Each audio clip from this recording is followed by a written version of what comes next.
ahora desde España está en línea Hugo Stuben, director de Desafío ETA, la docuserie de Amazon de la que tanto les he hablado en los últimos días. Hugo, buen día, ¿cómo te va? ¿Qué tal? Buenos días. Muy bien, un placer. Bueno, contanos un poco cómo fue llevar adelante el desarrollo de esta docuserie así definida, que entre otras características elimina el uso de la locución en off, va a los testimonios directos y es impresionante no solo en los términos de los testimonios de uno y otro lado, sino en el nivel de los testimonios, porque hablan todos los ex premier de España de estos años transcurridos de inmenso dolor allí. Sí, bueno, la verdad es que el nivel de entrevistados es enorme. Es una de las cosas primordiales que queríamos desde un inicio. Y otra era un poco lo que comentas, que no hubiera una voz en off, ¿no? Era importante para mí varios conceptos, que no hubiera una voz en off y tener mucha libertad creativa para poder armar estos 8 capítulos, ¿no? Y tengo que decir que por parte de Amazon y de Cuerdos de Atar, que es la productora que se hace cargo del proyecto, no hubo ningún tipo de censura, ¿no? Y eso como cineasta es de agradecer, ¿no? Y bueno, como dices, a mí me llama la productora de Cuerdos de Atar, que tiene un proyecto con Amazon, sobre hacer una serie documental sobre la historia de España y sobre la historia de ETA en España concretamente, ¿no? Entonces, bueno, yo ahora mismo tengo 42 años, para mí me resulta pues como en un grado grande de responsabilidad y sobre todo pues comentarles que yo no tenía un conocimiento tan extenso como podían tener pues otros periodistas o documentalistas, ¿no? Y al final eso se pone en valor. Ellos me comentan, mira, esto es importante para nosotros, por un lado, porque eres cineasta y queremos que tenga un ritmo y una manera de contar muy cinematográfica, y por otro es importante que si tú no lo entiendes y te vas a empapar y vas a conocer toda esta historia, que tú llegues a entender los 8 capítulos, para nosotros casi es fundamental. Y entonces pusimos en valor eso, ¿no? Es una de las cosas que me gusta de mi profesión. Al final, dirigir, tienes que empaparte de lo que quieres contar, ya sea una ficción de lo que sea, de thriller psicológico o incluso policíaco, tienes que empaparte de esa temática para contarlo de la mejor manera posible, ¿no? Y al final, bueno, fue casi en la primera reunión cuando congeniamos muy bien y arrancamos el proyecto, un proyecto muy ambicioso, muy grande. A ver, hay testimonios de 83 personas, todos ellos actores en algún sentido u otro. Están los actores políticos, están los actores que integraron ETA como banda criminal, están las víctimas, o los familiares de las víctimas, para ser más preciso. Ayer veía en el diario La Vanguardia una entrevista a los hijos de Liuch, que fue el último asesinado de ETA, por lo menos así está consignado en las crónicas. ¿Cómo fue todo ese trasiego hasta lograr, bueno, ponerlo frente a la cámara y llevar esos testimonios? Me impresionó mucho el testimonio de uno de los ex etarras, ¿no? Que en definitiva nunca jamás admite culpa o responsabilidad en los actos. Siempre hay un discurso muy cuidado, pero muy cuidado, que busca la exculpación desde el lado de la visión política de la acción terrorista. Claro, al final, cuando planteamos entrevistas de tan alto nivel, mi primer pensamiento, que va unido a la manera de contarlo, es: tenemos que sacar a todos los entrevistados, a todos estos actores que vamos a tener, tenemos que sacarlos de sus despachos, tenemos que sacarlos de sus casas y tenemos que hacer un poco una búsqueda de localizaciones importante. Por eso el documental tiene esos decorados, ¿no? que buscamos previamente, y unos decorados con muchísima profundidad, muy amplios. Nos incluso fuimos a hangares o a naves muy grandes, quitando a lo mejor Bárbara Durkov, ¿no? que hicimos una entrevista en su casa, pero porque a su marido le habían asesinado en su propia casa y tenía unos ventanales y nos parecía interesante. Esto es un trabajo muy de preproducción, muy del equipo de producción y localizaciones, de empezar a hacer una lista de quién queremos que cuente esta historia. No vamos a poner una lista de gente que nos dé su opinión, sino es gente que lo ha vivido, ¿no? Y era lo importante. Uno de los grandes retos de la serie es que todo esto luego en montaje tenga un sentido y que todo esté bien hilado y bien editado para que ese guión inicial que nosotros tenemos, que siempre está muy vivo, porque al final el guión de una serie documental o de una película documental está un poco en función de las respuestas que te den. Entonces tú no puedes tener un guión cerrado porque te pueden responder totalmente lo contrario, y ahí está un poco la capacidad del equipo y del director de saber si eso es importante o no y puedes ir por ese lado o no, ¿no? Pero al final tener a los 4 presidentes del gobierno era como un grandísimo reto y esto fue un gran trabajo de producción, totalmente. Sí, claro. En lo personal, vos me decías, o iniciaste diciendo, tengo 42 años, ¿no? Vos sabés que yo soy, digamos, contemporáneo de toda esa historia. Lo primero que me impactó es que nunca había tomado conciencia que ETA había desarrollado una guerra contra la Guardia Civil.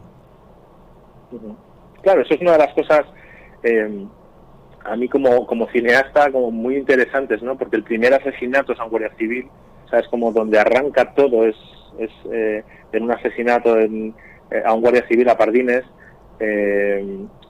No sé, me parecía un leitmotiv muy interesante, aparte de que la productora, como decía antes, que es Cuerdos Atar, había comprado los derechos de un libro muy, muy extenso que se llama Historia de un desafío, de Manuel Sánchez Corbí y Manuel Asimov, que es dos guardias civiles que escribieron con pelos y señales todas sus operaciones, ¿no? Y cómo la Guardia Civil en los inicios, pues eso, era una Guardia Civil caminera, que iba a caballo, que bueno, que todo le pilló un poco por sorpresa, y cómo se fue haciendo a sí misma un poco en esto que decías, ¿no? A mí también me sorprendió, de hecho, porque aquí en España se ha hecho un estudio de comunicación y bueno, creo que el 60-65% de la juventud, menores de 30 años, no tienen ni idea de qué pasó con ETA en España y prácticamente algunos no saben ni quién es ETA, ¿no? Bueno, yo sí sabía algunas cosas, sabía, bueno, quién era Miguel Ángel Blanco, quién era Irene de Villa, que son ciertas víctimas o ciertos atentados importantes, pero no tenía una profundidad de conocimiento, ¿no? Y a mí me sorprendió, o sea, para mí ha sido un viaje de descubrimiento en el país en el que vivo, ¿no? Bueno, te digo que en ese sentido para mí también lo fue, porque a uno le van quedando como pequeña, no pequeña, le van quedando puntos, ¿no? Es decir, por supuesto, todos sabemos Claro. que ETA asesinó a Carrero Blanco. En general sabemos que ETA atentó contra Aznar, pero después hay toda una cita extraordinaria. Y el otro tema que me impactó enormemente es el Etarra, que al final, creo que es el último testimonio, dice que ETA fue derrotada por el enorme profesionalismo de la Guardia Civil.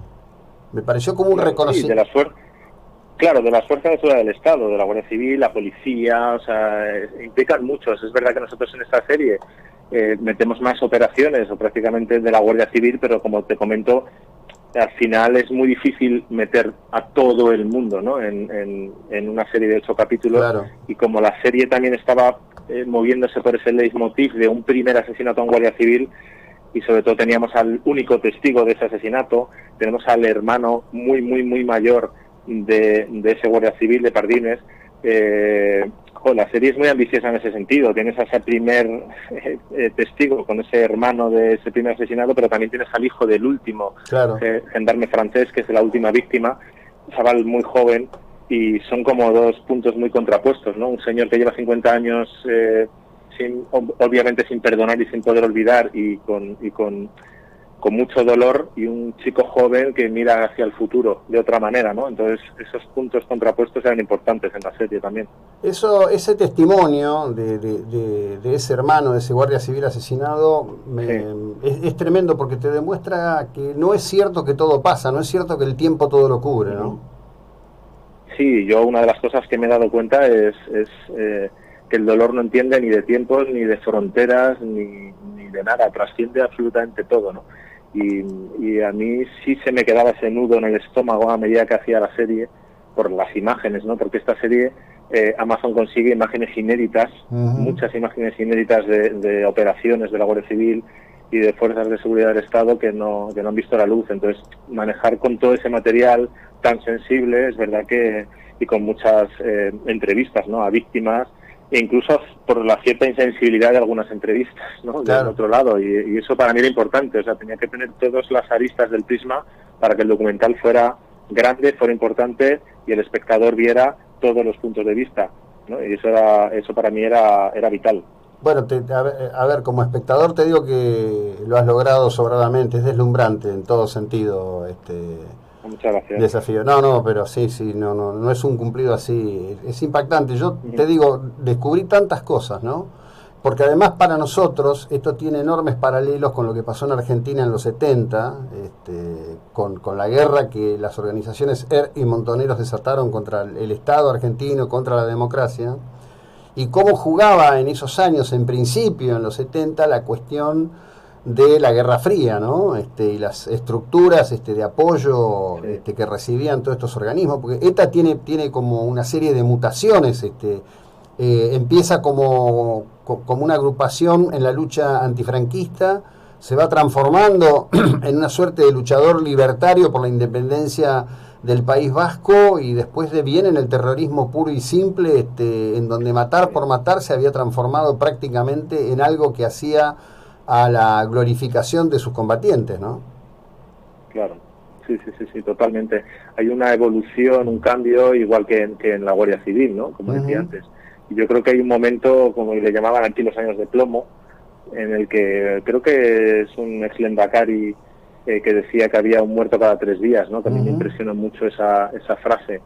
Entonces, que hubiera habido un muerto cada 3 días era impresionante, ¿no? Yo creo que, como bien dices, todo va degenerando de tal manera que hasta entre ellos mismos se asesinan, ¿no? Claro. Porque hablamos con Joyes, que es una mujer que intentó ser líder, ¿no? Y al final, cuando fue madre, se quiso salir y al final terminaron asesinándola porque nadie se salía de ahí.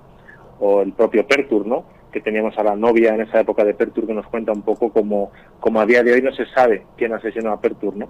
Entonces, sí, la verdad es que, no sé, es una de las cosas que impresiona mucho ver cómo todo esto va derivando, y te das cuenta de que lo que van dejando por detrás es muchísimo dolor, y lo que van dejando por delante es sangre en los ojos y en las pupilas que casi no te dejan ver, y ellos, como tú decías, mataban por matar muchas veces. Si me permitís, para ilustrar a la audiencia, Joyes es en realidad Dolores González Catarain, una etarra que ocupó puestos de responsabilidad. Un buen día algo habrá hecho clic en su interior y dijo: hasta acá llegué, ¿no? Sí, además el asesinato fue muy cruel también, porque la asesinaron en la plaza de su pueblo, que nosotros estuvimos rodando allí con una amiga que tiene una pequeña plaquita en el suelo, y la asesinaron, pues creo que era una feria de la granja con tractores, y la asesinaron allí en medio de la plaza con su hijo de la mano, que era un niño pequeño, ¿no? Entonces un disparo y bueno, era una decisión que no podían permitirse, ¿no? Veo que quedó mucho material, digamos. ¿Habrá una segunda docuserie con ese material que quedó? Pues, en principio, a día de hoy no tengo conocimiento. Es verdad que nosotros hemos sacado esta serie documental de 8 capítulos que dura más o menos 50 minutos. Cada entrevista, imagínate, duraba mínimo 2 horas. O sea que fueron entrevistas muy largas, muy extensas. Y hay mucho material que no he metido en la serie, pero sí está en otro formato que Amazon ha sacado en paralelo. El mismo día 30 de octubre sacó en audio, que se llama, ellos le llaman Audible, que es una especie como de podcast. Y ellos han sacado 25 capítulos, creo que de 20 minutos cada uno, narrado por Ramón Langa, que es una voz muy importante en nuestro país, y con ciertos testimonios que nosotros tenemos en la serie, y muchos que nosotros tenemos pero no hemos metido en la serie. Entonces creo que es muy interesante como complemento también, ¿no?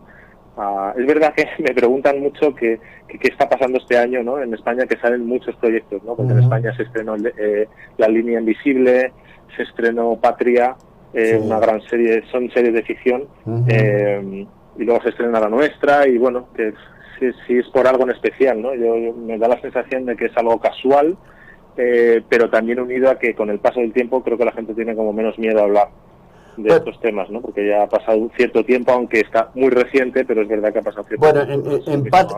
En Patria quedan claros algunos aspectos impresionantes, que es como han operado todos estos grupos, ¿no? Porque a Yato lo primero que hacen es demonizarlo, para después justificar que lo matan, ¿no? Y mucho de eso se habla también, por ejemplo, en el caso de haber tomado la Guardia Civil como objetivo, era la demonización de la Guardia Civil como el enemigo representante del Estado fascista, ¿no? Sí, además es increíble los testimonios que pasa también en Patria como aquí, de demonizar a la gente y de luego cómo la sociedad no puede, cuando, yo qué sé, una viuda de un guardia civil, por ejemplo, no podía decir que su marido había sido asesinado por ETA, era pues bueno, un accidente de tráfico, porque sabía que todo su entorno iba a darle la espalda. Claro. Y iba a dar la espalda por miedo, porque había un temor y un terror a que te relacionaran con alguien a que ETA había extorsionado o ETA había matado, que era terrorífico, ¿no? Y eso, en Patria, se basa en eso, en una familia, y nosotros nos basamos en los 50 años, ¿no? Que es mucho más extenso y es muy complementario una serie con otra. Creo que mucha gente en España está disfrutando una serie de ficción más una serie documental de plataformas diferentes, y al final es bueno porque mucha gente joven, como te decía, no conoce esto, ¿no? Sí, es interesante que haya muchos proyectos para que la gente joven sepa, ¿no?, qué pasó. Por supuesto. No, el valor que tiene tu trabajo, el trabajo de todo ese equipo es genial, es genial. La verdad que yo estaba muy deseoso de poner esto en atención de nuestra audiencia. Te tomo un momento más y te pregunto esto. Los dos jefes de la Guardia Civil que dan testimonio son actores centrales de toda esa historia de cómo la Guardia Civil se fue formando y enfrentó a ETA. Sí, tenemos a Pablo Martín Alonso y tenemos a Manuel Sánchez Corbí, que para mí eran como, bueno, en su época, Pablo Martín Alonso fue uno de los grandísimos altos cargos, ¿no? Y tener a los presidentes del gobierno, que es el Endacáris, pues cómo no ibas a tener a altos cargos, ¿no?, de la Guardia Civil. Pues es verdad que ellos te van hilando un poco ese leitmotiv que decía antes, que no se me podía escapar, ¿no?, para hablar de operaciones, para hablar de ciertas cosas, igual que tenemos a Iñaki Gabilondo o a Zarzalejos, ¿no?, que son periodistas vascos que vivieron en su época todo este terror. Pues era importante que los periodistas, por ejemplo, nos pusieran en contexto la sociedad en la que se vivía en cada momento, en cada capítulo, ¿no? Es tan importante. Ellos no están para dar opiniones como periodistas, están para dar su vivencia y poner en contexto al público que ve la serie qué pasaba en esa sociedad en esos años, ¿no? Entonces, bueno, cada uno tiene un poco su función, como bien dices, ¿no? Y esta Guardia Civil, bueno, tenemos operaciones, porque claro, el primer capítulo, si te das cuenta, no hay operaciones porque en esa época no existían operaciones contra ETA, ¿no? Es creo que a partir del capítulo 3, donde se empieza a ver operaciones y de hecho todo el material que tenemos inédito, pues muchos son de seguimientos, de escuchas, y los seguimientos son con cámaras de vídeo, cuando ya se empezó a hacer las cámaras de vídeo. No sé, es muy interesante ver toda la evolución por una parte y por la otra, ¿no? Como unos empiezan de la nada, que es la Guardia Civil, y van a caballo, a terminar siendo ahora mismo, a día de hoy, una de las grandes fuerzas de seguridad del Estado del mundo a nivel contra el terrorismo, ¿no? Tal cual. Bueno, Hugo Stuben, director de Desafío ETA, como vengo diciendo, es imperdible absolutamente, y además me parece que has marcado agenda hacia adelante en el modo de enfrentar una docuserie. Si me permitís, a la distancia, te mando un abrazo y te agradezco por estos minutos, muy amable. Muy amable, José Luis, un placer, y nada, un fuerte abrazo a toda la gente por allá en Argentina, que además yo tengo familia. Ah, bueno. Estamos tan... ayer, hablando de eso, ayer terminé de ver otra serie que se llama... ¿Sí? Una que es que trabaja un argentino, trabaja un compatriota nuestro, que hace de argentino en un grupo antiterrorista. Me llamó mucho la atención. Estamos tan imbricados, tan metidos unos con otros, ¿no? Por muchas cosas. Todos vivimos en la misma tierra. Así es. Lo de las fronteras es lo de menos. Así es. Un abrazo nuevamente. Gracias, Hugo. Buena jornada. Muchas gracias, José Luis. Un abrazo. Bueno, seguimos en un instante. Estamos en la 99.9. A quien escuchaste es a Hugo Stuben, director de Desafío ETA, una docuserie que marca un camino hacia adelante, sin ningún tipo de duda, en el modo de llevar adelante estos desarrollos.